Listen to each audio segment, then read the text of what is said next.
Baixa um pouco a bola. O Brasil é um país de terceiro mundo, um país cheio de mazelas, pobre ao extremo, um país onde a população depende de Bolsa Família. Tem mais gente que recebe auxílio do que gente que produz. Então calma aí, bicho, que a gente tem um presidente que tem uma porcaria do rei na barriga que acha que ele é o sei lá o que, ele se acha um deus. Baixa a bola, principalmente a partir do governo Lula, aí que o negócio desandou. O pseudo cara da indústria destruiu a indústria do Brasil. Sabe quanto que a indústria participa do PIB brasileiro hoje? A gente tem que colocar o rabo entre as pernas e falar, tá bom, vamos negociar. Não tem pra onde correr, porque a gente se colocou nessa posição. O Brasil se colocou nessa posição. Olha o que pode flopar, meus amigos, o BRICS. Ah, Josué, peraí. É só o Brasil, a China, a Rússia, a Índia, a África do Sul, só eles fazerem negócio entre eles, que tá tudo resolvido. Não tá, porque nessa brincadeira do BRICS, quem é que vai despontar?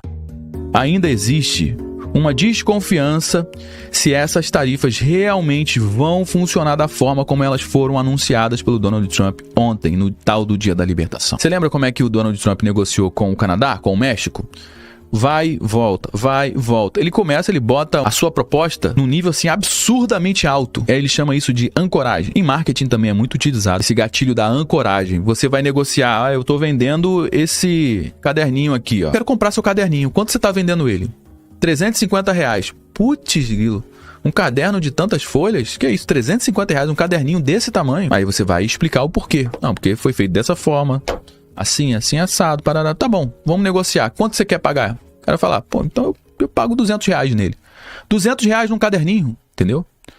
Um negócio desse que daria pra vender por R$20 fácil. Ele coloca lá no alto. Isso se chama ancoragem. Abre aspas aqui, ó. Uma lição dos primeiros meses da presidência do Donald Trump, essa segunda passagem dele, é que você precisa deixar as notícias se curarem um pouco antes de levá-las a sério, disse o Matthew Hogan. É uma estratégia do Donald Trump. Concordando você ou não com essa estratégia, eu também concordando ou não com essa estratégia, é uma estratégia primeiramente possível, uma estratégia dentro das 4 linhas. Pode chorar o Brasil, pode ir para a OMC, pode a China retaliar, pode todo mundo descabelar, arrancar os cabelos, pode fazer o que for, mas é uma medida planejada, plausível, uma medida que faz sentido, apesar de saber que quem vai pagar o pato disso vai ser o cidadão americano, e eles estão dando ok para isso. Então, o que resta a gente fazer aqui é entender o mais rápido possível os efeitos disso, começar a planejar o mais rápido possível isso, para que o Brasil sofra menos essas consequências e quando os países começarem a entender isso, o Brasil já esteja bem posicionado. Ponto extremamente importante aqui que o Brasil deveria fazer nesse momento, ao invés de tentar contra-atacar o Donald Trump e os Estados Unidos nesse momento, ao invés de cair na burrice, que é o que o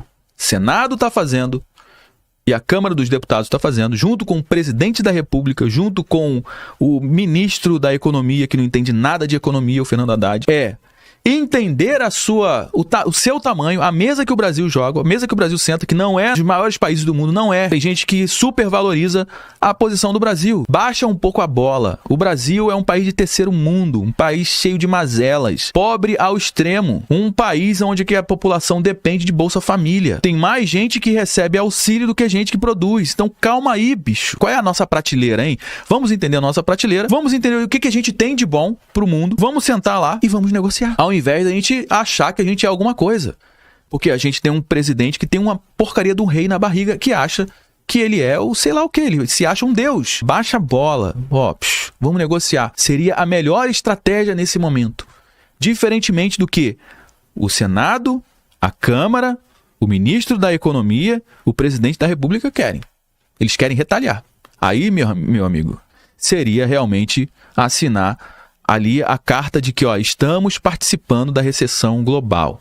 Ponto. Esse é o problema do Brasil, colônia. Sempre foi uma porcaria de uma colônia. Vem a galera de fora, dá pra gente espelho e a gente dá pra eles a nossa riqueza. Dá pedra preciosa, dá minério, dá combustível, petróleo lá pra eles, dá comida lá pra eles, eles trazem espelhos e brinquedinhos pra gente brincar. Brasil sendo a colônia do século XXI, por causa desses acordos que a gente sempre assinou, que a gente não investiu na nossa indústria, a gente desindustrializou o nosso país porque a gente estava contando com o consumo da União Europeia, dos Estados Unidos, para que eles vão comprar o nosso produto. Então, os acordos eram os seguintes. Você pode ir no IPEA agora, baixa a nota. Eu já trouxe isso aqui no nosso canal, inclusive. Vai lá no IPEA, baixa a nota do IPEA sobre o acordo União Europeia-Mercosul.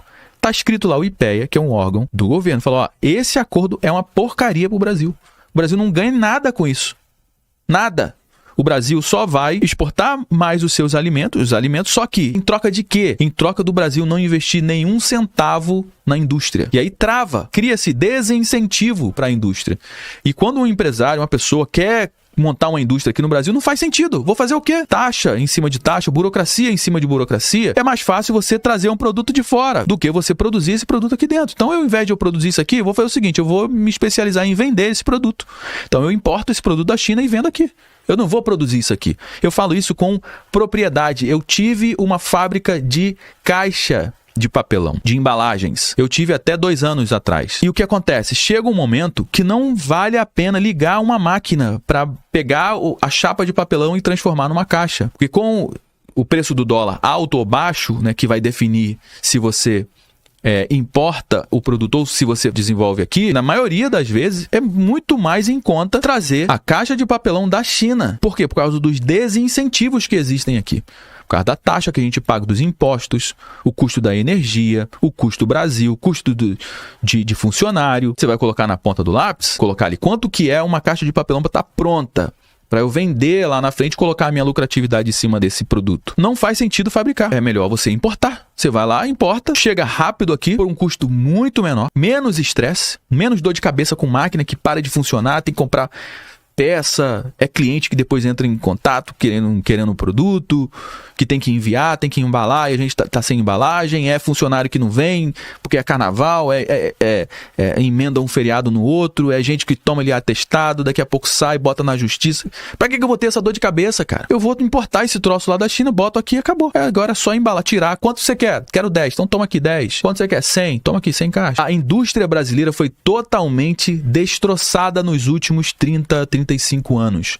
Só para você ter uma ideia, a indústria brasileira até 1990 representava mais de 30% do PIB brasileiro e crescendo. Estava num processo de industrialização muito forte. Inclusive, a China vinha aqui para o Brasil para aprender como é que o Brasil conseguia crescer a passos largos a sua indústria. A China veio para cá, antes da China virar a China que é hoje, veio para cá aprender. Você pode pesquisar isso aí que eu tô te falando. A partir da década de 90, que entrou o Plano Real e entrou em ação os acordos, entrou também em ação o processo de desindustrialização do Brasil. Principalmente a partir do governo Lula, aí que o negócio desandou. E olha que era um operário, né? Pseudo-operário, um pseudo cara da indústria, destruiu a indústria do Brasil. Sabe quanto que a indústria participa do PIB brasileiro hoje? 12% e caindo. Eu falei mais de 30% há 35 anos atrás. Hoje, 12% e caindo. Aonde esse país vai parar? A gente vai ficar sempre na mão dos outros. Então, a gente tem que colocar o rabo entre as pernas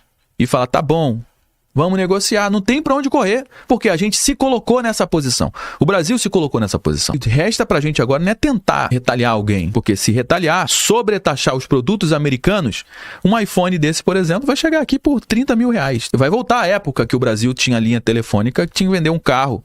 Você trocava um carro numa linha telefônica. Então, meu amigo, esse é o mundo que a gente está vivendo. André Pereira, obrigado aí pelo superchat, André. Acordo União Europeia e Mercosul pode sair mais rápido? Eu acho que não, vai ser muito pelo contrário. O acordo União Europeia e Mercosul, eles vão ter que repensar. E os acordos que já estão rodando nesse momento no Brasil e no mundo, todos eles estão tipo suspenso até a segunda ordem. Não tecnicamente, mas ninguém vai querer conversar agora sobre acordo. Agora é entender o que está acontecendo e buscar a melhor estratégia. Foi o que eu falei. A melhor estratégia para você lidar com uma situação como essa. E a melhor estratégia é negociar. É negociar. Vai ficar ruim para os países. Agora, quão ruim que vai ficar? Pode ser pior. Ou pode ser mais ameno. De uma forma ou de outra, os Estados Unidos colocaram na mesa, ele está chamando a galera para negociar. Basicamente é isso. E ganha nessa história toda quem for. Quem colocar o rabinho entre as pernas, entender o seu tamanho, a sua insignificância frente aos Estados Unidos, que é a nação ainda mais poderosa do planeta Terra, e sentar e negociar com os caras. Olha o que pode flopar, meus amigos. O BRICS. Ah, Josué, peraí. Como assim? É só o Brasil, a China, a Rússia, a Índia, a África do Sul? Esses países têm muita população, esses países têm tecnologia. É só eles fazerem negócio entre eles, que tá tudo resolvido. Não tá, porque nessa brincadeira do BRICS, quem é que vai despontar? É a China, meu amigo. A China. É a China que ganha. Porque até então, a gente tinha China e Estados Unidos. Agora, os Estados Unidos sai dessa jogada, agora tem aqui a China e o restante do mundo. Então, esse acordo União Europeia, BRICS, isso tudo está prestes a flopar.